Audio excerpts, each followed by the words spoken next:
What's up, traders and investors? Welcome to another video on my channel. Today we're going to be talking about, you guessed it, the coronavirus and how this is taken the world by storm, and how it's literally crashing the stock market. So we're going to talk about some stocks, some indices, and maybe some currencies to see what's going on in today's market with all this madness going around. But real quick, before we get into the charts, I just wanted to give you guys a message since everyone's in a little panic state right now.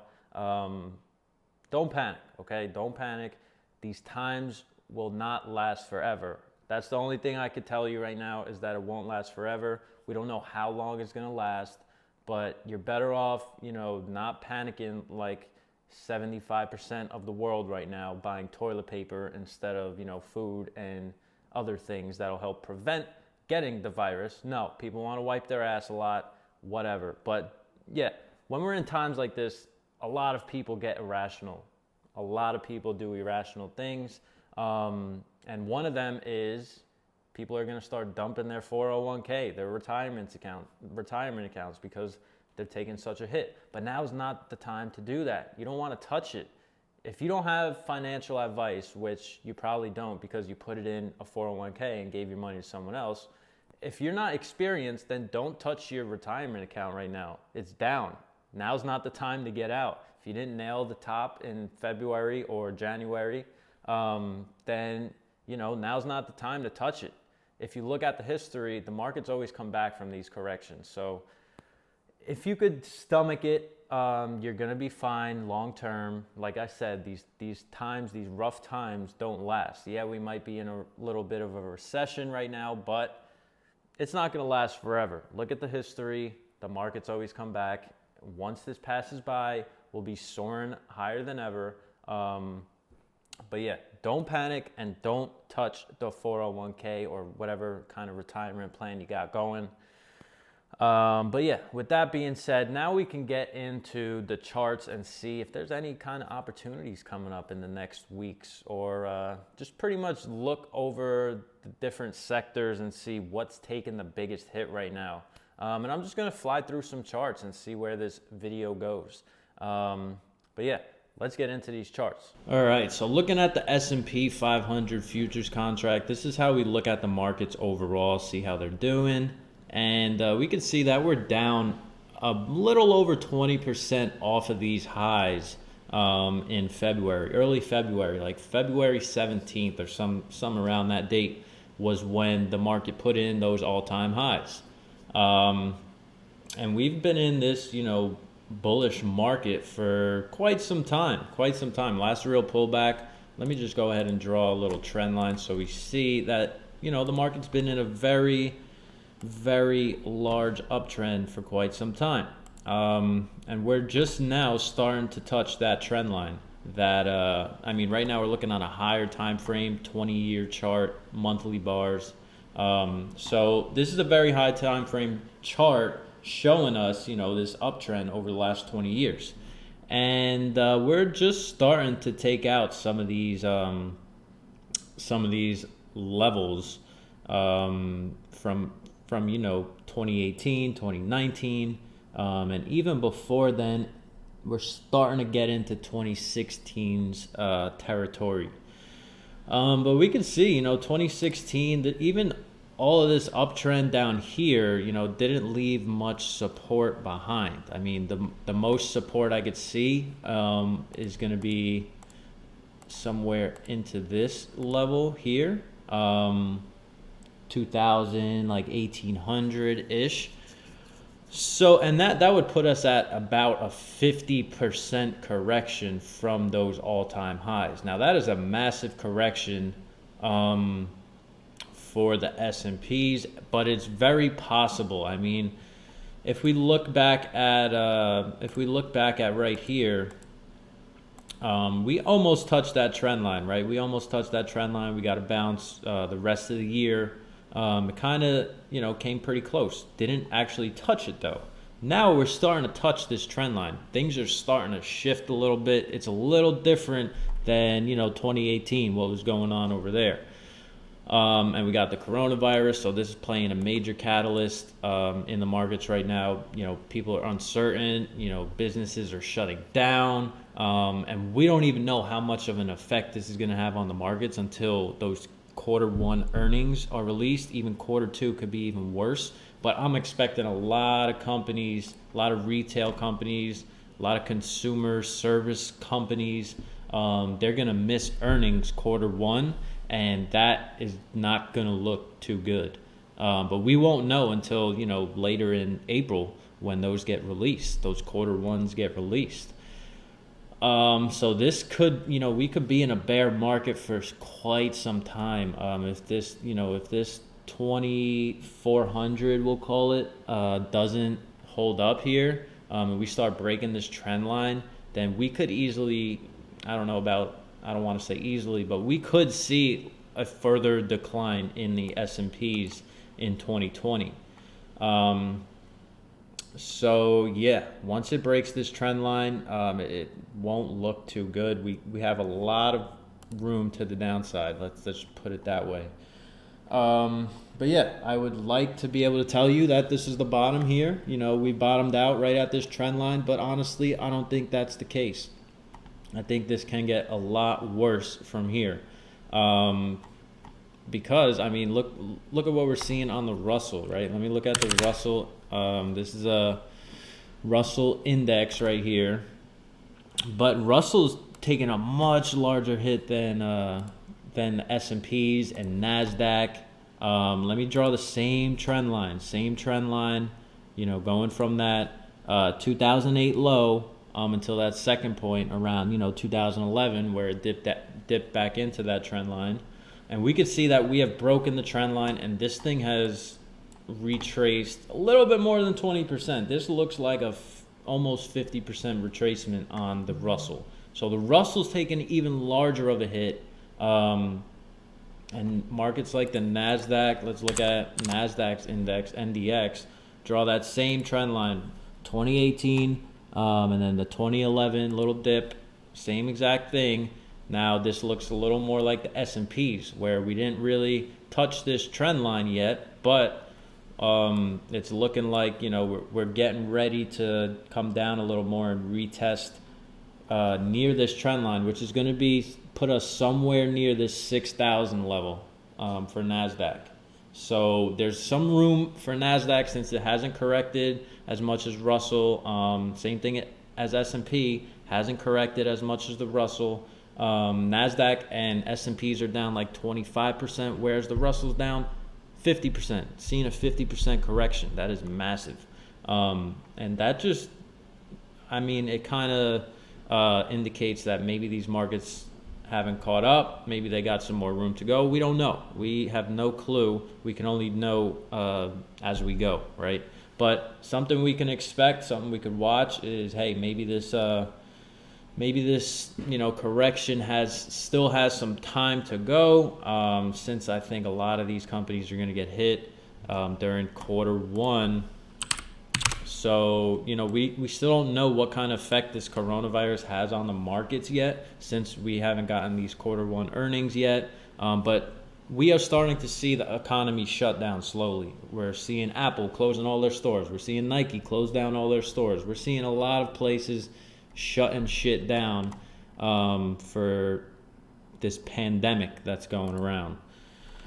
And yeah, it's just getting worse and worse as the days go by. But we could look at the SPX, S&P index. This hasn't touched the trend line yet. So once it touches the trend line, we should be around 2,400, 2430s-ish. But yeah, there's more room to go. Don't get too caught up in the intraday swings, like these massive pumps. They're only so massive because the books are thin. Like, big players aren't really participating. They're kind of sitting on the sidelines, waiting it out, seeing how things goes. That's why we're getting massive swings. The books are thin, and we're gonna have those swings for a while. I think at least the next couple of weeks, as these markets remain uncertain. Now we can look, I mean, the reason I'm looking at SPX and, you know, NDX is because this is stuff that I will look to put my money into at some point once we do find a bottom for a long-term investment. Because you got to think, like, when 2018 was the last good time to buy for me and some other, I mean, for everybody. I don't know what I was just trying to say, but 2018 was the last good time to buy, right? That was the last time we had a little correction. Now, young investors like myself, or, you know, anybody my age, I'm 23, 2 years ago in 2018, people my age, they were still in college or just trying to find jobs. So they didn't really have money to invest in the markets in 2018. So they missed out on this last bull run, right? This last bull run, they missed out. I didn't really have any long-term investments either. So I missed out on some stocks that, you know, made a killing for people. Good for them. But if you didn't nail the top, you're kind of just in an awkward spot where, hey, should I dump this portfolio or should I hold it out? And, you know, really what I would do, if you're in a 401k or some retirement plan that has these stocks, or if you're in an index fund, I wouldn't really touch it right now if you're not up as much as you were up in February. I mean, if you didn't get out in February at the highs, then you're kind of stuck bag holding right now, and it is what it is. But I wouldn't be touching your portfolio and taking money out if it's down right now, because if you look at the history, it comes back. The markets always come back. It's just a matter of when. Once this corona stuff passes, as long as it doesn't make, you know, a major, bigger impact on the economy, as long as that doesn't happen, these markets should be able to rebound and come back. But we don't know yet. So this is why I'm heavy on cash right now, waiting to see, hey, when's a good time to buy the SPX? This is going to be a good time. If you're, you know, if you don't want to dive into stocks, individual stocks, which I don't recommend, you're probably not an intelligent investor where you could go out and pick certain stocks to buy. You could just make it easy on your life and put your money into an index that contains all the stocks, like the S&P or the NASDAQ. That's what I'll be putting my money into. Also, something else that's coming later in the video. Stay tuned. But yeah, S&P index. That's what I'm going to be putting my money into. I missed out on the 2018 buy.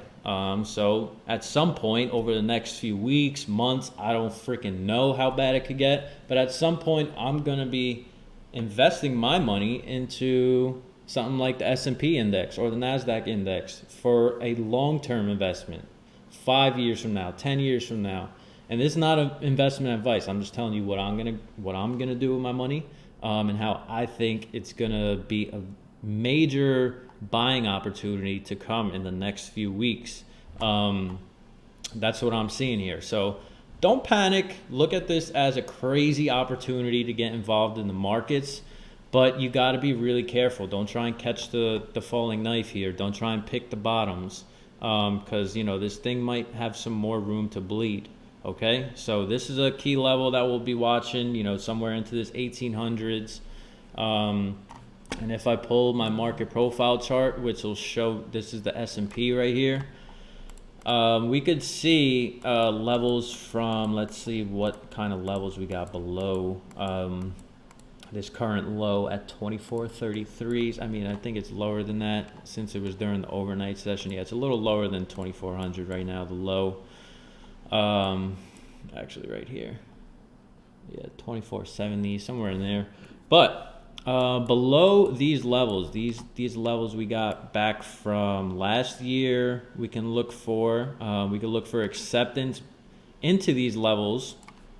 So back below like 2300, there's some value down here into 2300. So next support level is going to be somewhere into 2300, based off this market profile chart. Like we have a ton of value still here, in this, you know, 22, 23. So I say, you know, 2100 to 2300 is going to be a crucial support level. If it cracks there, then below 2K, I mean, oof, we're going to be in trouble below there.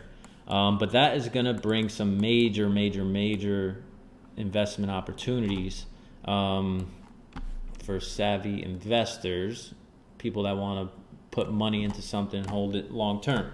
But we went over the markets as a whole. So that's the S&Ps, NASDAQ, and Russell for you. Now let's look at some other stocks that are taking even more of a hit, like cruise line stocks, CCL, Carnival, massive hit. Cruise line shut down for like, I don't know how long, possibly 30 days. I don't know the exact number, but all the cruise lines are taking hits because they are shut down. But these, cruise lines, airlines, they'll get bailed out by the government since they rely on those pretty heavily. And they bring in lots of cash for the U.S. So those will get bailed out. They'll last long term. They're just really freaking cheap right now. And I don't really want to mess with those. They could bleed some more, like Carnival we got. What's some other ones? Norwegian Cruise Line, NCLH. Yeah, just look at this. Massive sell-offs. And that's what happens. These companies are shut down. They're not making no money right now. So there you go. This is what happens. But yeah, so I'm not really too worried. I'm not focused on cruise line stocks. Just want to point out how this is taking an effect on that industry. Like, sheesh, what a time it is right now. Also some retail stocks that I'm looking at too that could be potential buys in the coming weeks. One of the ones that I'm looking at is LVMH. So if you know Louis Vuitton, like the big brands like that, Louis Vuitton, here, I'll actually pull up a list of all the shit that they own. But big companies like this, I think they'll do whatever it takes to stay above water and, remain alive long term. This company, LVMH, owns about like 75 different brands that you guys know of. Louis Vuitton being one of them. Moet Hennessy being another one. So if you drink Henny, why not, look for an investment opportunity in the company that owns Henny for some long-term investment. But LVMH, yeah, they're taking, I don't know, it's going to be interesting to see because they own a lot of retail and a lot of retail is being shut down, but they also do a lot of sales online. So it's going to be an interesting one for sure. But LVMH on sale could be a good buy since that is a major freaking company and they were crushing it, absolutely crushing it. They just bought Tiffany, I think was their latest purchase. But like Tiffany, the blue diamond company. But yeah, they own a lot. They own a lot of shit. So LVMH on sale, somewhere around this 50. I'm not buying anything yet, guys. I'm sitting on cash because this could get worse. I'm not buying anything yet, but these are kind of things I'm looking at. LVMH, they own a lot of stuff. They've been doing great, but during this time where they're gonna have to close a lot of retail, I'm sure there's going to be some impact, and we'll find out later in April when they release their earnings. But just some companies they own: Hennessy, Moet. Here's actually what I'm looking at right now. So they own a bunch of wines, and then they own, obviously, the fashion is where the money, most of the money comes from. Louis Vuitton, Marc Jacobs, Fendi, Dior, Celine, Givenchy. A whole bunch of shit that you guys have heard of. Perfumes, watches, massive companies are owned by LVMH. Sephora.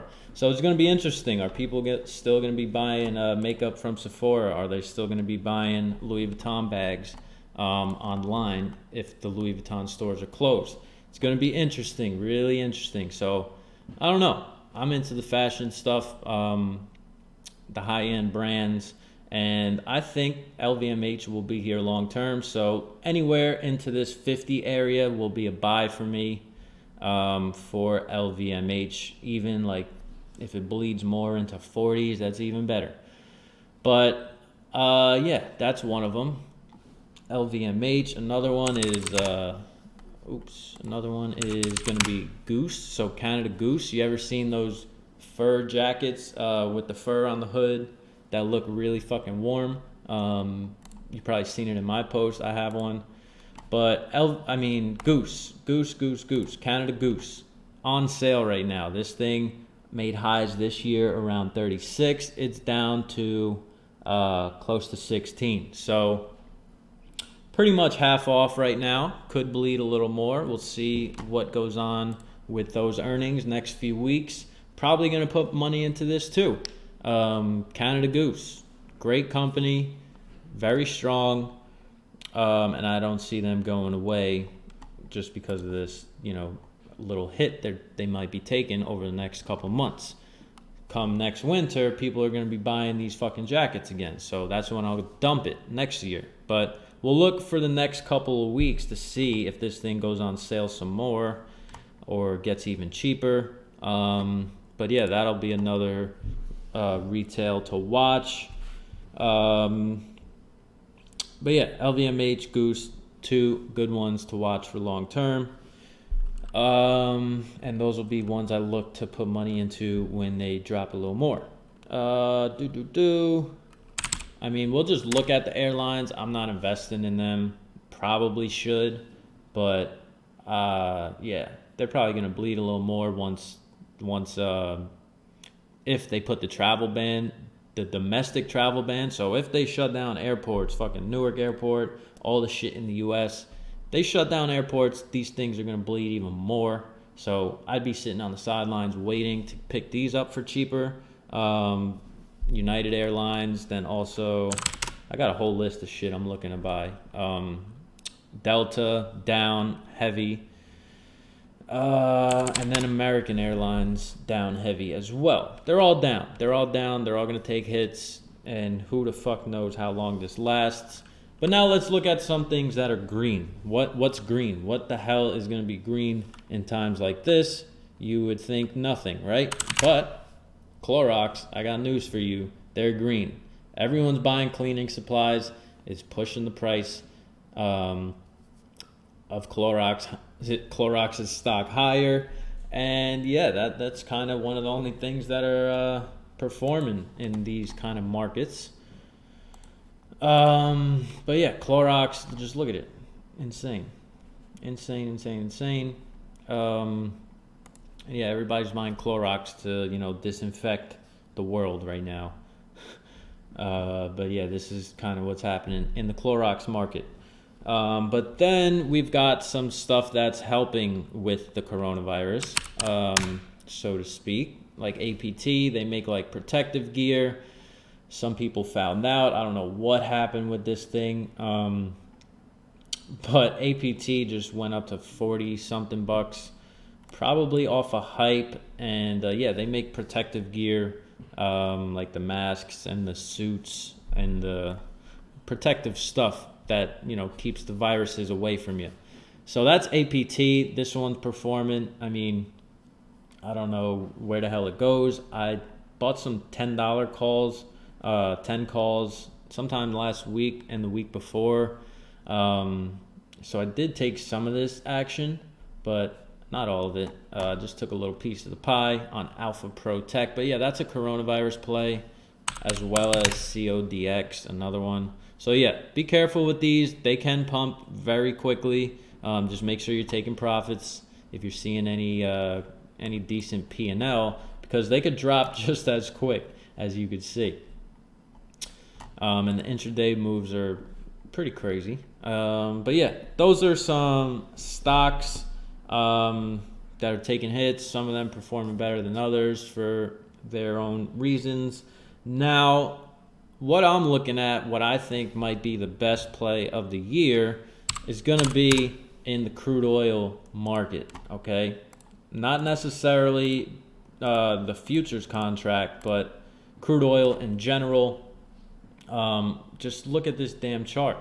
Look at this chart. We got down $10 this week, so there's a lot of tensions between Saudi Arabia and Russia.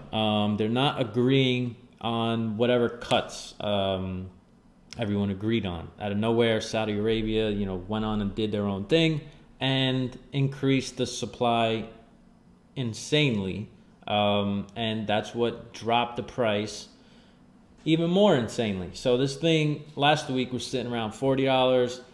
This shit went on over the weekend with Saudi Arabia and Russia not agreeing. And this thing dropped $10 from where it closed the previous Friday. So huge gap downs, massive opportunity I think is gonna show up here in the crude oil market. Since we're seeing prices right now, I've never seen prices this low in my lifetime, at least. We're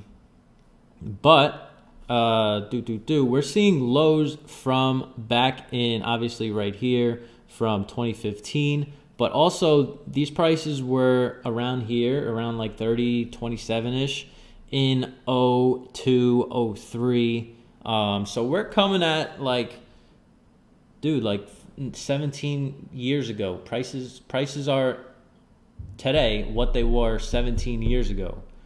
This buying opportunity hasn't been around for 17 years. This crude oil went up to 147 after, when was this even? 2007. I don't think crude oil will ever get above $100 again. But there's going to be some opportunity on the move back up to at least, $40. That's a big move for crude oil. That's a $4 move. A $10 move. That's massive opportunity to catch that bounce once it happens. So we don't know how this is going to play out. We don't know if it's going to get worse or what. But what I can tell you is that I'm actually going to do this right here, right now, is that I'm going to set alerts on this crude oil below these current lows at 27. Made that low the other night. One that gapped down. That's Sunday last week, actually, 7 days from today. But I'm going to put alerts in below here because I think below here, I don't know how much lower it can go. So everybody has a different cost for how much it costs to produce the crude oil. Saudi Arabia is the cheapest, so they can last with prices this low for however long they want to. But yeah, they're the big dogs in the industry, and they're kind of showing that they are the big dogs. It's pretty evident. They increased the supply. It dropped the price crazily. Now all the other small companies that are making money on crude oil, they might have higher costs to produce crude oil, right? So if the price is coming down, those little companies are going to be weeded out. They're going to make less money with prices of crude oil this low. So I think that might be what Saudi Arabia is after. People are taking from their tree, they feel. So we might see prices go even lower to weed out more of these companies or these little fish compared to Saudi Arabia. And maybe that's what they want. Maybe they want oil a little lower to, get those people out, those businesses, put them out of business. So, and then maybe they will agree on some kind of cut of the supply. And we won't see crude oil prices spike high until that happens. So I'm not trying to time it. I'm just trying to see, hey, if we get down to, 26, 27s again, maybe even lower, we'll start to buy some crude oil stuff. So how you would play that, we're not necessarily going to time, hey, when's Saudi Arabia going to cut the oil production? We have no fucking clue. It could happen anytime.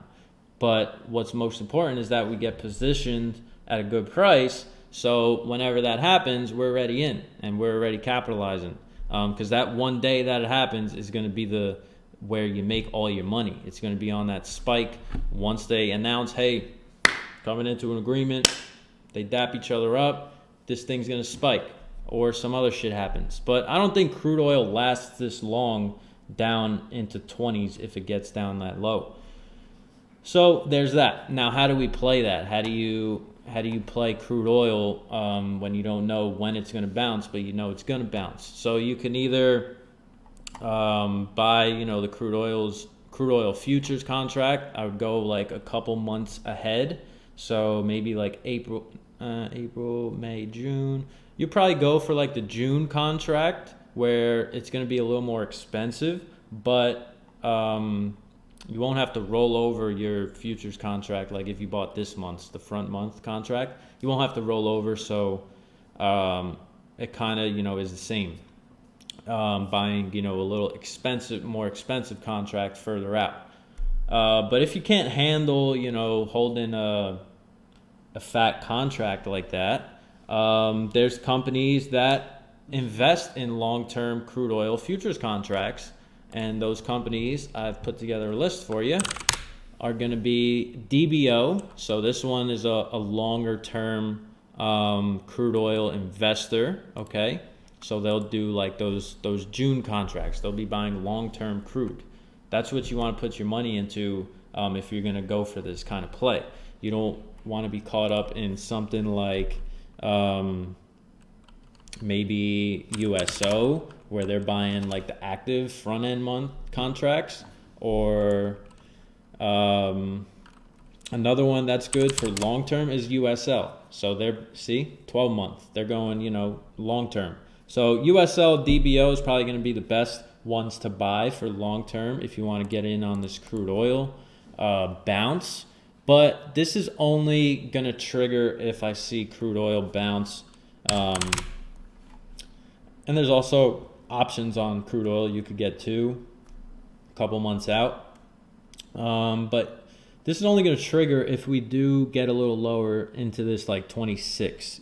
But yeah, this is a crazy buying opportunity. I think there's a lot of potential to make a lot of money on oil this year, because I don't know how long it lasts down here into 30s. Could be a few more weeks, a few more months, but hey, I'm willing to bet that crude oil will make a recovery off of these levels. But yeah, that's kind of the most interesting play I think for this year is going to be crude oil.